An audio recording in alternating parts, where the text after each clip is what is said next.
Hi there. Question. What is the very best filter you can have in your aquarium? It depends entirely on your aquarium.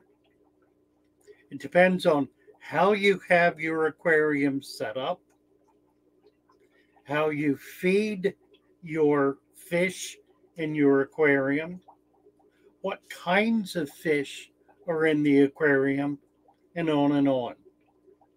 Well, I don't want to talk about all filters.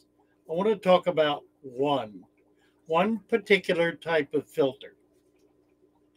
And I want to talk about that filter in the context of what we have been promoting for the last 2 years, natural aquariums. So first of all, let's get clear about what a natural aquarium is. It is an aquarium, number one, and most importantly, that has a deep substrate that is dirted. A dirted, deep substrate. What does that mean? It means an inch of soil in the bottom of your tank when you set up the tank, and 2 inches of sand on top of that soil, heavily planted with humus added to the surface, humus being decaying leaves, and at the beginning, a few fish.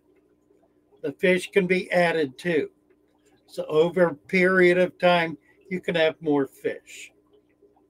That gives you the fundamentals of a natural aquarium. An aquarium that is, in a very real sense, self-sustaining. It supports itself. It feeds the fish, particularly if they're very small fish that are in the tank. It maintains a balance, and that balance becomes stronger and more stable the longer the aquarium is up and running. Okay, so for that kind of aquarium, what is the best filter? I'm going to tell you. And I'm not going to do it by running through all the options. I'm just going to tell you. It is a sponge filter. The sponge filter is for a natural aquarium. For an aquarium that is not being substantially overfed. For an aquarium that is not loaded with big fish. The sponge filter is the very best possible option for a natural aquarium, for a balanced aquarium, for an aquarium that is not being overloaded with food or overloaded with fish. Sponge filter. Why is this?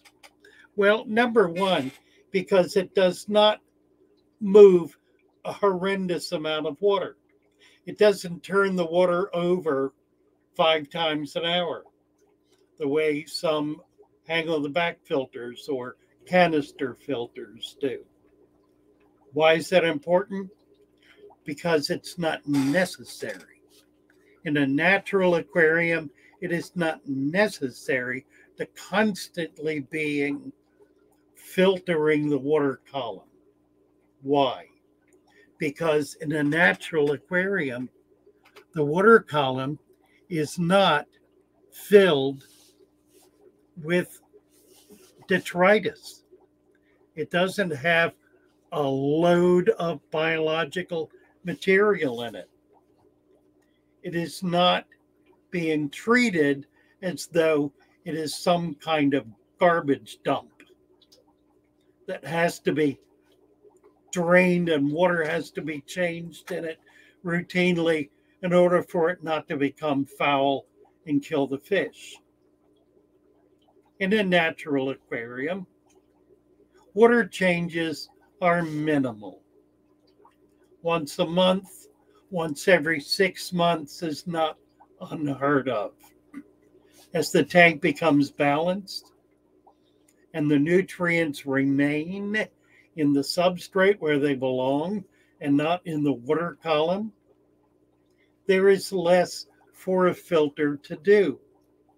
So its primary function then is not so much filtration, although it does a good job of maintaining a biological and a particulate filtration.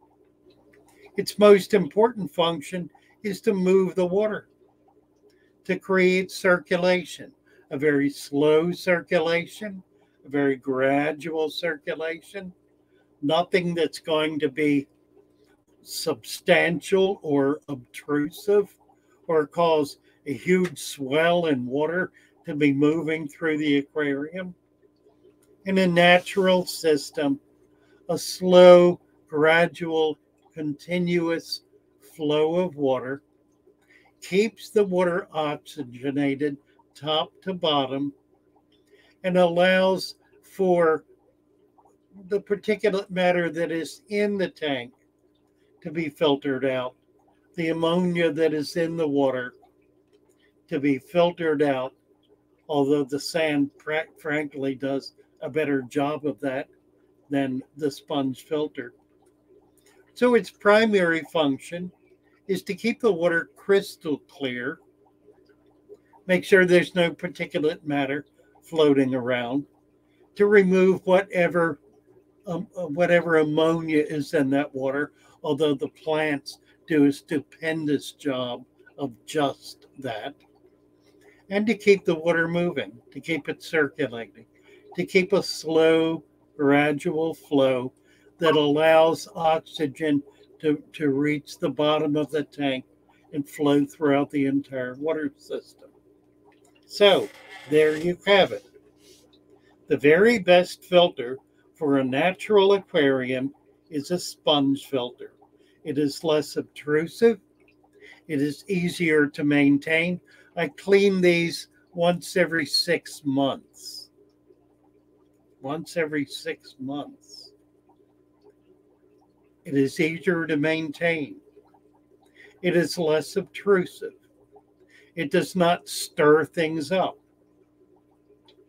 It provides a natural flow and a natural filtration that would occur in any slow-moving body of water. So there you have it, sponge filter. They're also cheap. You don't spend money every month buying cartridges. You don't have to clean them out and throw new stuff in routinely. Sponge filters. They are, in a word, for the natural aquarist, a blessing. Thanks for plugging in. Good to have you with us. Take care and have a wonderful fishing day. By the way, if you like my Father Fish t-shirt, it's available on Teespring. The link will be below. Bye for now.